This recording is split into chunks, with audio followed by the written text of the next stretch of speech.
বিজেপির অন্তরে কান পাতলেই শোনা যায় শুভেন্দুর সঙ্গে দিলীপ ঘোষের নাকি সম্পর্ক ভালো না।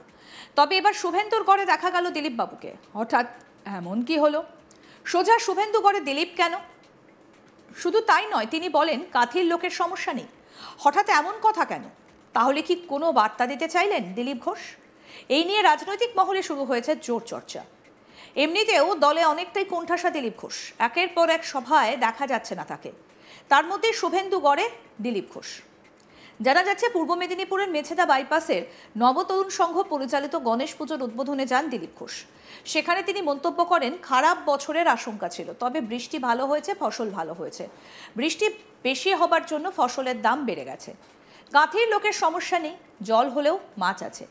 আশা করি বাকি 4 মাস ভালো করে কাটবে। আমাদের পরস্পরের মধ্যে ভাব থাকাও চাই। গণেশ পুজোর উদ্বোধনে গিয়ে দু এক কথা বলতে গিয়ে দিলীপবাবু বলেন, চাষ বেশি হয়েছে বলে জিনিসপত্রের দাম বেড়েছে। তারপরে তিনি বলেন কাঁথির লোকের সমস্যা নেই, পাশেই সমুদ্র আছে। কি বলছেন বিজেপি নেতা দিলীপ ঘোষ, শুনবো। শুভ ফল হবে গণেশের পুজোর মাধ্যমে, কারণ এই বছরটা একটা আশঙ্কা ছিল যে খারাপ বছর, যুদ্ধ বিগ্রহ, খুন খারাপি, দুর্যোগ হচ্ছে, কিন্তু বৃষ্টি ভালো হয়েছে বলে চাষবাসও ভালো হয়েছে। আমরা কৃষি প্রধান দেশ, মেদিনীপুর জেলা তো কৃষির উপর নির্ভর। সময়ে ধান চাষ হয়েছে, গাছ হয়েছে, চাপান চলছে চারদিকে। হ্যাঁ, বৃষ্টি বেশি হওয়ার জন্য সবজির একটু দাম বেড়ে গেছে, কিন্তু কাঁথির লোকের চিন্তা নেই, মাছ আসছে সমুদ্র থেকে, বৃষ্টি হলে মাছ হবে, খাওয়া দাওয়া হবে। যাই হোক, সব মিলিয়ে ভালো মন্দতে বাকি 4টে মাস আমরা এই বছরের ভালোভাবে কাটাবো আশা করছি, কারণ তারা বিশ্বজুড়ে অনেক দৈব দুর্বিপাক হচ্ছে, প্রকৃতি নির্মিত, মনুষ্য নির্মিত, তার থেকে সাবধান থাকতে হবে।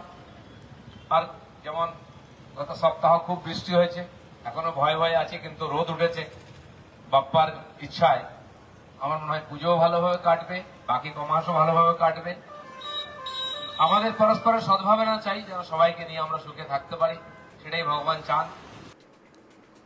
প্রসঙ্গত বলি, কিছুদিন আগে মোদির সভায় আমন্ত্রণ না পেয়ে দিলীপ ঘোষ বলেন, আমি এখন পার্টির সাধারণ কর্মী, পার্টি যাকে যে কাজ দিচ্ছে সেই কাজ করছি। আমরা রিজার্ভ ফোর্সের মতো থাকি, যখন অর্ডার হয় তখন সেই কাজ করি। মানে আবারও দিলীপ ঘোষ অভিমানী। সেটা আরও একবার প্রমাণিত হলো না? নরেন্দ্র মোদী বিগত সময় যখন বাংলায় এলেন বা শুক্রবার মেট্রো উদ্বোধনে যখন তিনি আসছেন, তখন দিলীপ ঘোষ সেখানে যাবেন কিনা বা যাবার ডাক পেয়েছেন কিনা সেই নিয়ে সাংবাদিকরা প্রশ্ন করেন দিলীপ ঘোষকে। আর সেখানে তিনি বললেন, তিনি তো রিজার্ভ ফোর্সে আছেন, তাই পার্টি যখন যেখানে ডাকবে বা যেতে বলবে সেটা তিনি করবেন। কি বলেছেন দিলীপ ঘোষ, শোনাই এক ঝলকে। না, আমরা পার্টির সাধারণ কর্মী আছি, যাকে পার্টি যে কাজ দিচ্ছে, যে কাজে লাগাচ্ছে সে কাজ করছে। তো রিজার্ভ ফোর্সের মধ্যে থাকি আমরা, যখন অর্ডার হয় আমরা লেগে যাই। না, আমরা পার্টির সাধারণ কর্মী আছি, যাকে পার্টি যে কাজ দিচ্ছে, যে কাজে লাগাচ্ছে সে কাজ করছে। তো রিজার্ভ ফোর্সের মধ্যে থাকি আমরা, যখন অর্ডার হয় আমরা লেগে যাই। একটা সময় বাংলার রাজনীতিতে ছিল যখন দিলীপ ঘোষের একেবারে রমরমা। তার সভাপতিত্বে বাংলায় দারুণ স্কোর করেছিল বিজেপি।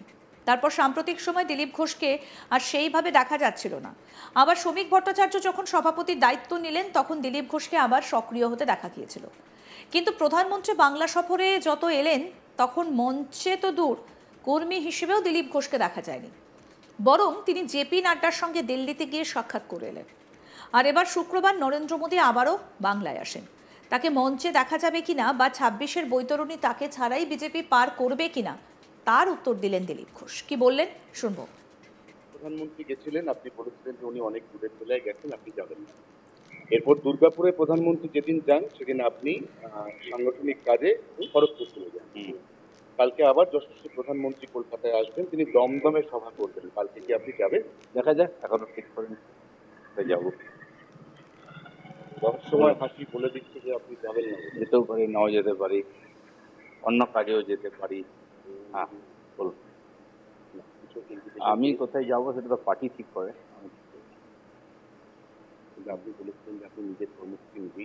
হ্যাঁ, পার্টির যেটা কর্মসূচি পার্টি নির্ধারণ করে সেটা আমার হাতে। পার্টির বাইরের কর্মসূচি আমি ঠিক। বলুন।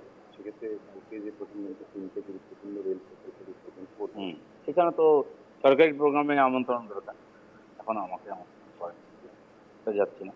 বাকি বিষয়টা হচ্ছে আপনাকে ছাড়া 26-এর ভোটের বৈতরণী বিজেপির পক্ষে পার করা মুশকিল। সাংগঠনিক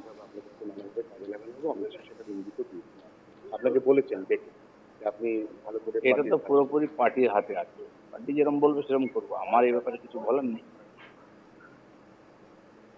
থাকেন। আবার কোথাও সেই অভিমানী দিলীপটাকে আমরা পাবো। না না, আমরা পার্টির সাধারণ কর্মী আছি, যাকে পার্টি যে কাজ দিচ্ছে, যে কাজে লাগাচ্ছে সে কাজ করছে। তো রিজার্ভ ফোর্সের মধ্যে থাকি আমরা, যখন অর্ডার হয় আমরা লেগে দিই। বিজেপির অন্দরে কান পাতলেই শোনা যাচ্ছে যে শুভেন্দুর সঙ্গে নাকি দিলীপ ঘোষের সম্পর্ক একদম ভালো না। তবে এবার শুভেন্দুর গড়ে দেখা গেল দিলীপ ঘোষকে। হঠাৎ কি হলো? সোজা শুভেন্দু গড়ে কেন দিলীপ ঘোষ? শুধু তাই নয়, তিনি বলেন কাথির লোকের সমস্যা নেই। হঠাৎ এমন কি হলো? তাহলে কি কোনো বার্তা দিতে চাইলেন দিলীপ ঘোষ? আর এই নিয়ে রাজনৈতিক মহলে একেবারে জোর জল্পনা চর্চা শুরু হয়ে গিয়েছে। এমনিতেও গত কয়েকদিন ধরে দলে অনেকটাই কোণঠাসা দিলীপ ঘোষ, একের পর এক সভায় দেখা যাচ্ছে না তাকে। তার মধ্যেই শুভেন্দু গড়ে দিলীপ ঘোষ।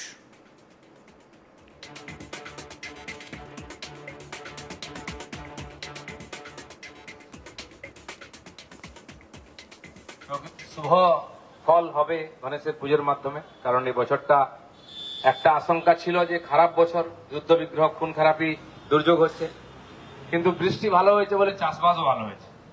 আমরা কৃষি প্রধান দেশ, মেদিনীপুর জেলা তো কৃষির উপর নির্ভর। সময়ে ধান চাষ হয়েছে, গাছ হয়েছে, চাপান চলছে চারদিকে।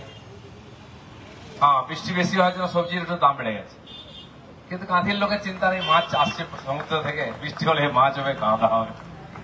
যাই হোক, সব মিলিয়ে ভালো মন্দতে বাকি 4টে মাস আমরা এই বছরের ভালোভাবে কাটাবো আশা করছি, কারণ তারা বিশ্বজুড়ে অনেক দৈব দুর্বিপাক হচ্ছে, প্রকৃতি নির্মিত, মনুষ্য নির্মিত, তার থেকে সাবধান থাকতে হবে।